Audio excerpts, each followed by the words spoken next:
unabashed publication of statistics recording the number of deaths occasioned in the context of the so-called war on drugs. But let us just look at how and where the statistics relied upon were being published.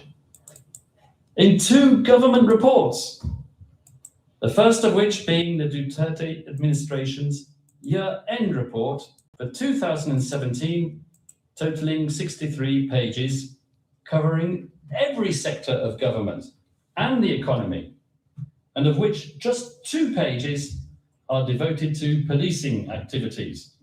We can give you the document ID number shortly. It's on the screen. While the deaths of 3,967 drug personalities mentioned are indeed recorded, as Ms. Robin Croft so helpfully pointed out in her presentation, and are not insubstantial, these deaths comprise a fraction of the 118,287 total arrests for drug-related activities, especially when the government is conducting special operations in a concerted drive to curb the narcotics problem. Such statistics are certainly not indicative of a wholesale policy of murder designed to supplant the process of law. If they were, then certain Latin American state parties would have regularly equaled or exceeded the Philippines in the number of law enforcement killings per capita of the population.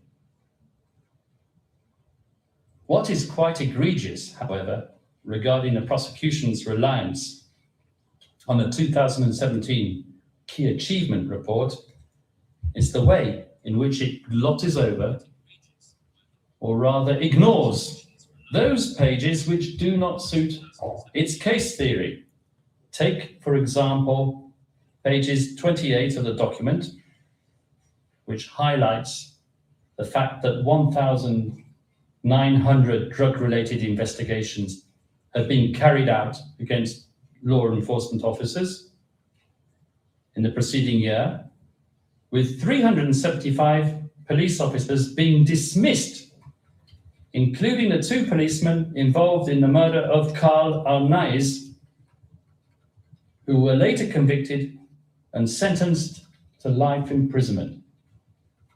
These policemen were affiliated with the Caloocan City Police Station, and where, so the report mentions, 1,000 personnel belonging to that station was sent for retraining.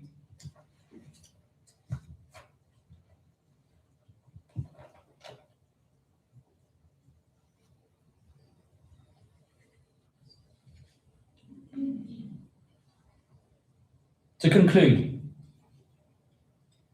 this document, far from being evidence of a conspiracy hatched between co-perpetrators, is in fact a testament to the Duterte administration's respect for the rule of law and written proof of its intolerance for rotten apple police officers. As for the second official publication, which is supposed to substantiate the criminal plan, we turn to the 2016 annual report issued by the Philippine National Police. The statistics are quoted, with all respect, in a misleading fashion. The tables used by De La Rosa, and particularly the pie chart, show a remarkably low incidence of deaths in comparison to arrests and voluntary surrenders. Obviously, the misleading aspect of that is the prosecution's representation of the statistics, not De La Rosa's. So, Kain coming tayo. to the 10th Kain and tayo. final source of circumstantial evidence, supposedly supporting the mutually agreed nature of the criminal plan. And this is the fact that the extrajudicial killings, to quote the prosecution's words, followed the same patterns and modus operandi, with the perpetrators covering their tracks. But here, let me ask a question which begs an answer. If the Duterte administration was so barefaced as to openly declare its intent to kill drug users and pushers and celebrate this, as the prosecution argues, in official governmental publications, why would it encourage the perpetrators to go to such lengths to disguise such an intent? I mean, of course, anything's possible, but I'm just pointing out the internal contradiction in the prosecution's case theory. In any event, as they say in English, there is more than one way to skin a cat. And the differing types of modus operandi that we have encountered in the prosecution's 49 incidents of murder involve all conceivable modes of butchery, ranging from strangulation, suffocation, to stabbing and shooting. Now, assuming that the prosecution can overcome the hurdle of proving the existence of a common criminal plan, how has it shown that the so-called co-perpetrators coordinated between themselves to reach a mutual agreement to execute it? Well, it hasn't. All it can do is show a selection of comments made by Mr. Duterte's closest colleagues in government, and all of which take their rhetorical cue from him. The prosecution then artificially defines the intended individuals, the identified individuals, as a collective of co-perpetrators. Now, common law jurisdictions, such as the one I come from, are familiar with these issues in the context of the law of conspiracy.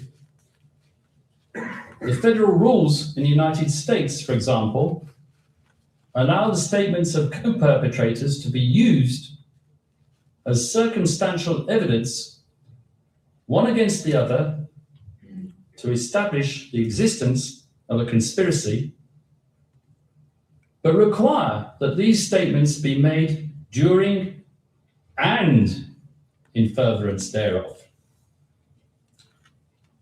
Narrative venting, which is what all these supposed co-perpetrators did, the ones identified by the prosecution, does not further the criminal objective.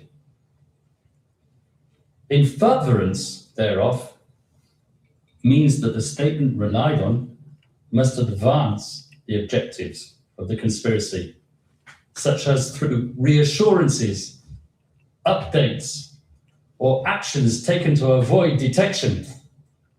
Now, I do realize, Your Honours, that there is too much jurisprudence on this matter, but let us look at it logically.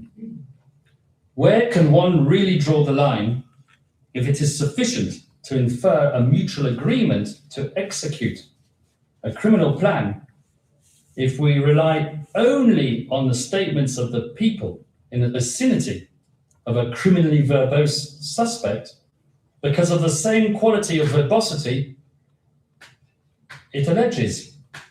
This is what could be called bootstrapping logic, building on limited information with the very same information in an attempt to validate that information or to create a structure there without. Put simply, the prosecution has advanced its cart before its horse.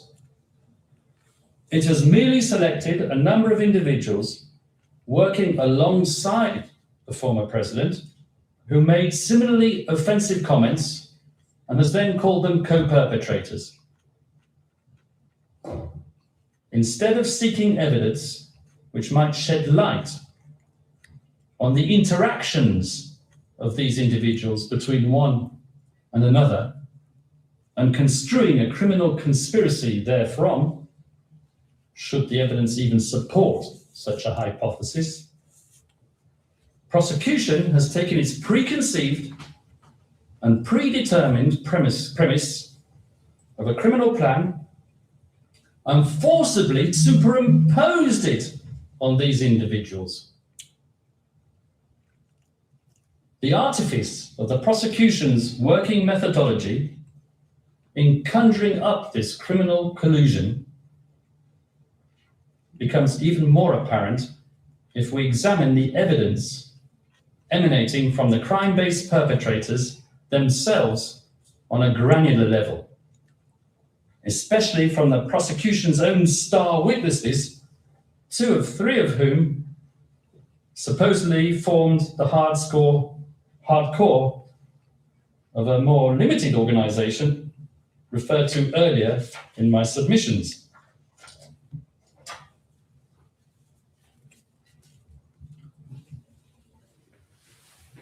I'm trying to comply with redactions. P1, for example, a self-confessed murderer whose recruitment by the prosecution will be examined elsewhere, was asked about the common criminal plan of his associates up to 2017. And this is what he had to say.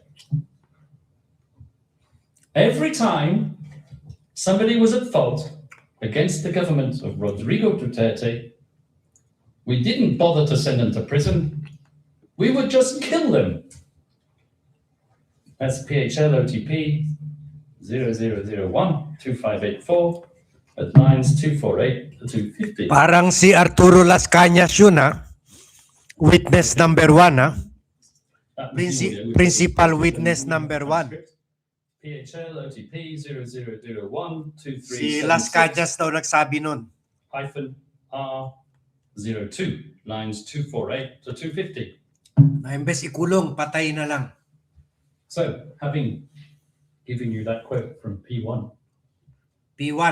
I would say that as far as this witness was concerned, the common plan was not a refined policy of cleaning up the streets, but rather a killing frenzy of the political opposition. Obviously, no such policy existed, and no such policy is alleged. P3, whose evidence relates to the presidential period, describes a similar orgy of killing without rhyme and without reason, but not drug addicts, nor alleged criminals, but rather... Nawala na naman. So, dito kitang-kita na ginigiba niya na may conspiracy daw, ha? Between Duterte at ibang mga co-perpetrators. At may delay po dito sa pag-live po o doon sa transmission po ng feed ng ICC mula po doon sa The Hague. Si Kaufman po ay nasa kalagitnaan. Actually, patapos na po siya sa second hour ng kanyang presentation on the submission of the merits. Bago po siya na-interrupt nitong ICC feed. Abang inintay natin yan, nagpapasalamat tayo sa mga nag-join sa atin. Si Chito Babaran, si Chelly Santos, si si Remigio Magtubo from Pampanga, si Archie Abad, si Emily Romero again, si Jovi, thank you, si Emilda Sinoy Talaugon, of course, si Den Festin, si Emily Elohorde, si Neneng Engkito, si Cynthia Fajardo, si Elena Garcia, thank you, si Kayumangging Pinoy, si Porky Bonchop, si Emilia Pilipinas, si Bobby Claudio, si Elena Garcia, si Don Hill, sabi niya kanina, penge, boss. Kuwan lang tayo paggabi, sandwich na lang. Si Maria Irene Cruz, si Ferdinand San Juan,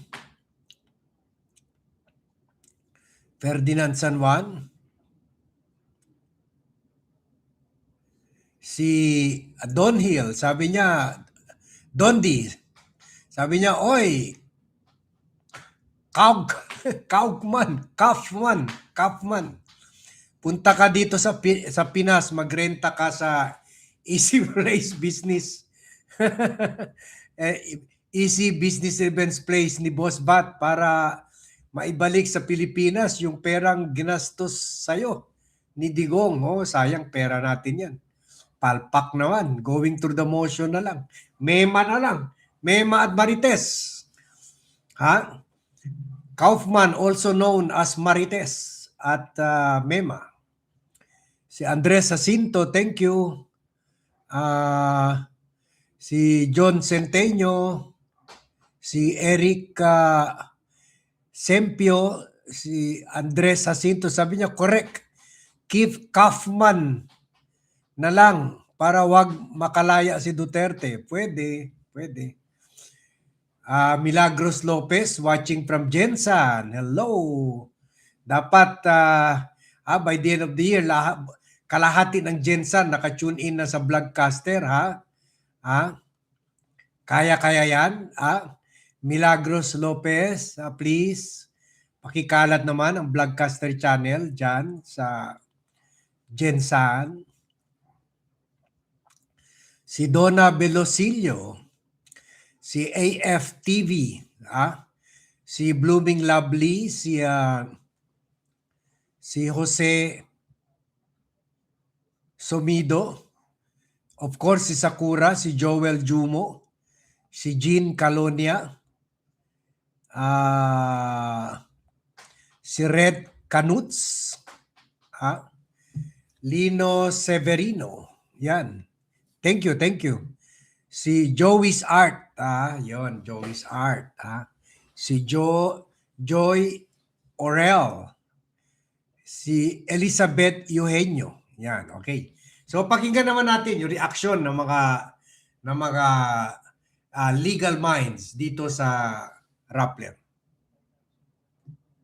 Mention the public redacted information. Bakit po ba may mga ganung publicly redacted version of documents? Ano po bang purpose nun dito sa pre-trial hearings na to? Kasi, di ba, in one of their petitions, they tried to, name yung mga witnesses, may mga ganung motion itong si but then again, hindi sila pinayagan. Now we're back again.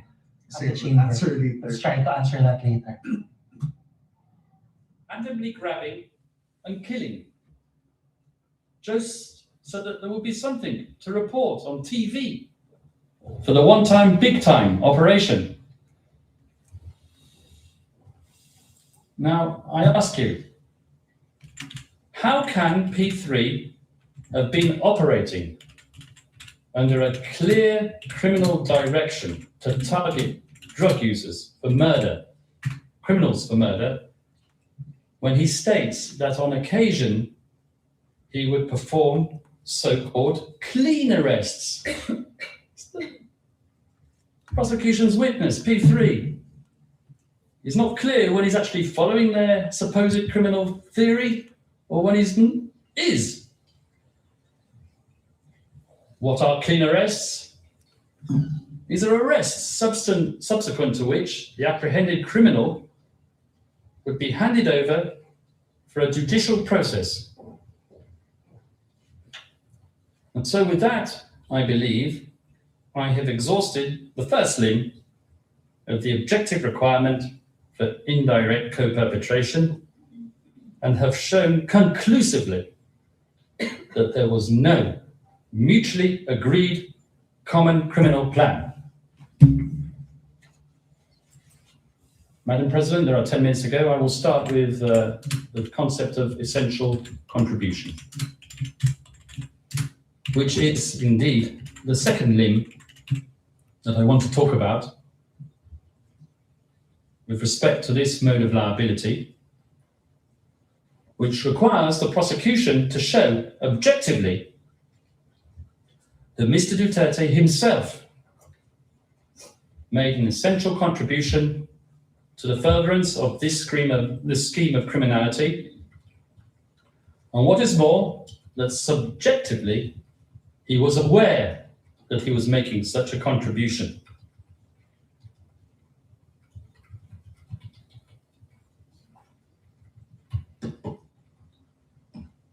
This is what us Latin-speaking lawyers, would call the sine qua non test.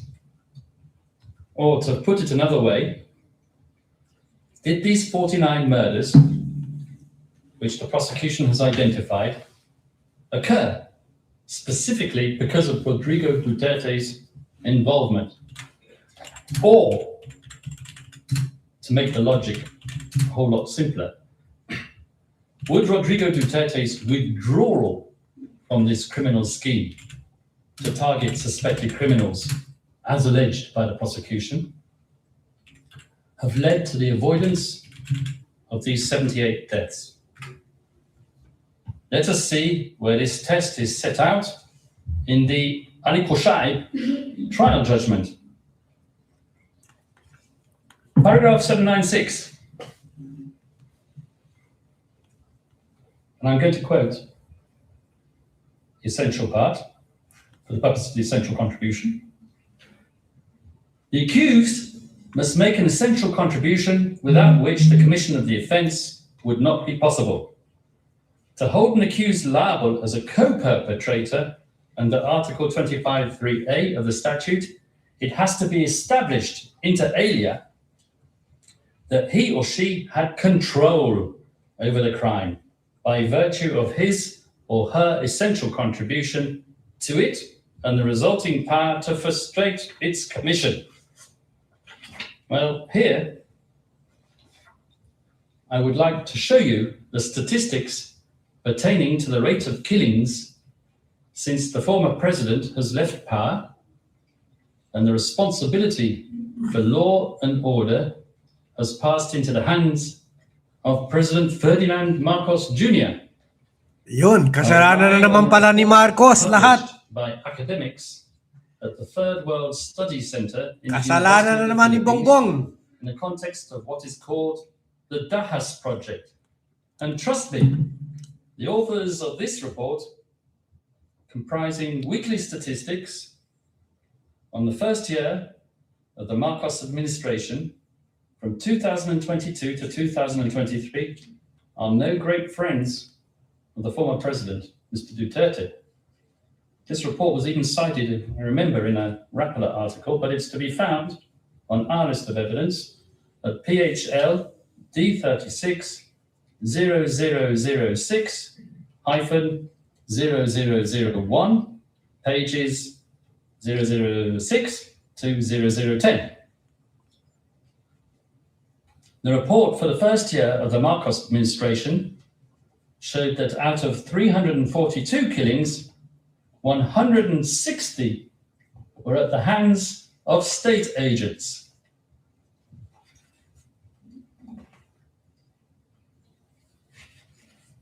And the figures and the statistics just kept on rising, with the second year of the Marcos administration, 2023 to 2024, showing an increase in deaths at the hands of vigilantes, albeit a decrease in deaths at the hands of law enforcement officers, from 46.8% to 34%. Hardly a statistic to be proud of. So with all the prosecutions, fancy bar charts, I'm pretty sure that if they were to recreate them for the period of 2 years after Duterte left power, they wouldn't have room left on their computer screen the numbers would be so sky high. The conclusion is that there is no reason to believe that Duterte's disappearance from the political scene would have frustrated the ongoing incidents of murder at the hands of state agents or vigilantes. Clearly, I'm forced to ask myself whether anyone on the other side of this room has thought of investigating the Marcos regime and the related phenomenon and holding someone accountable. Why are my colleagues sitting to their right, the victims' representatives, not clamoring for accountability for those deaths? Or is it of no consequence now that Mr. Duterte is sitting in the ICC detention center? I've reached a natural break, Madam President, in my submission. With your permission, I would like to continue after lunch. Judge Motok. Thank you very much, Mr. Kaufman. We will suspend the hearing now for 90 minutes to resume at 2 p.m. Thank you very much.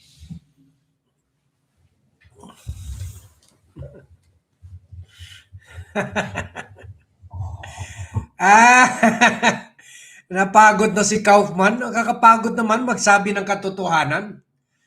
Payabang-yabang pa siya. Sabi niya, kami mga lawyers na nagkakapagsalita ng Latin. Ganito. Meron pa siya pa Latin. At pero puro kwan walang kwenta tulad ito ha. Okay. Sinabi niya, nag-present siya ng mga figures showing na after sabi niya, kung si Duterte talaga ang cause ng mga killings, ng mga vigilante killings during his administration, bakit under the Marcos administration dumadami pa rin yung mga killings, although without yung veracity nung sinasite niya mga figures? Meron. Pero hindi naman ganun karami kasi wala na nga reward system eh. Ang nangyayari, andyan pa rin yung mga bata ni Duterte. Yan rin ang problema kay President Bongbong Marcos. Hindi niya pinakasuhan at kinulong ang mga yan.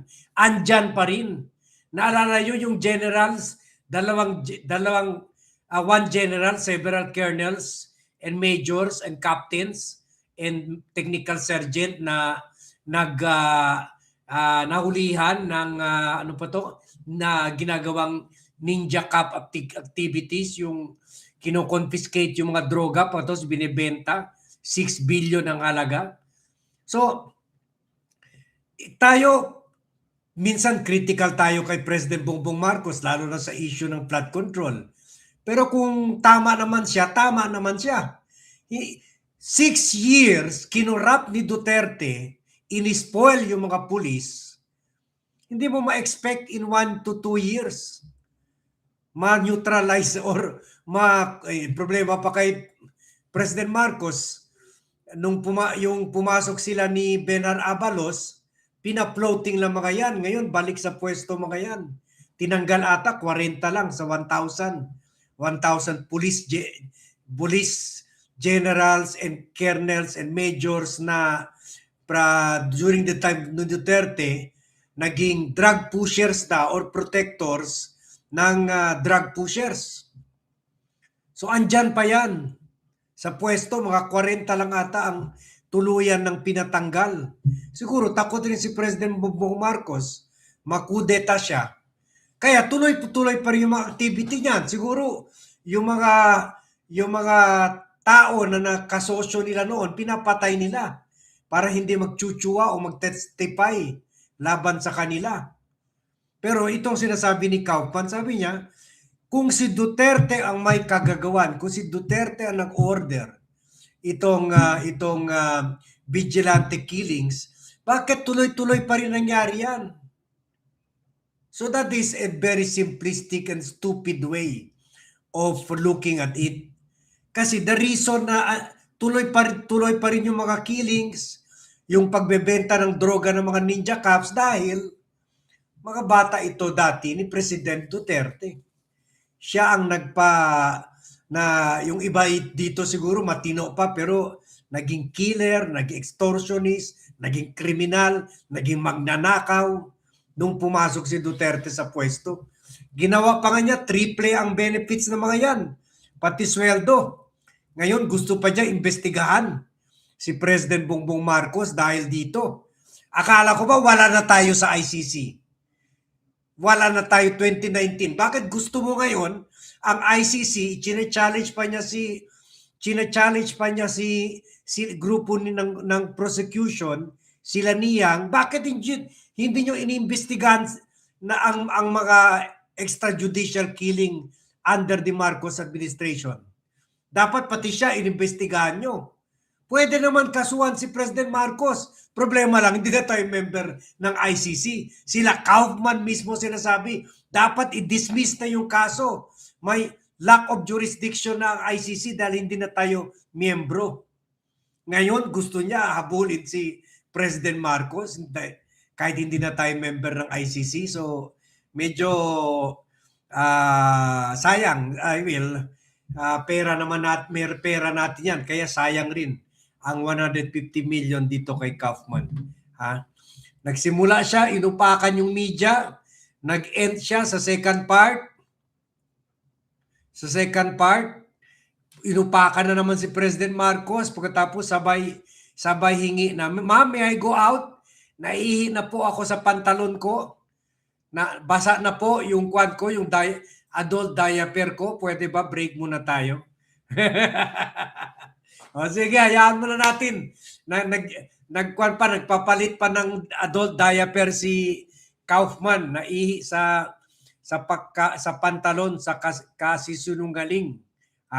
O sige, ito na rin ang last vlog natin. Dahil meron pa isa after 20 minutes, pero it's not sayang lang oras ni Bat. Bukas ikuha natin, ilalabas i-kuha rin natin yan, i-analyze rin natin yan. At iba pa mga analysis na andito na take note ko na, bukas i-discuss natin yan. So hanggang dito lang tayo. Thank you very much everyone for watching. Thank you very much for joining me in this vlog. Buenas noches a todos and see you in my next vlog.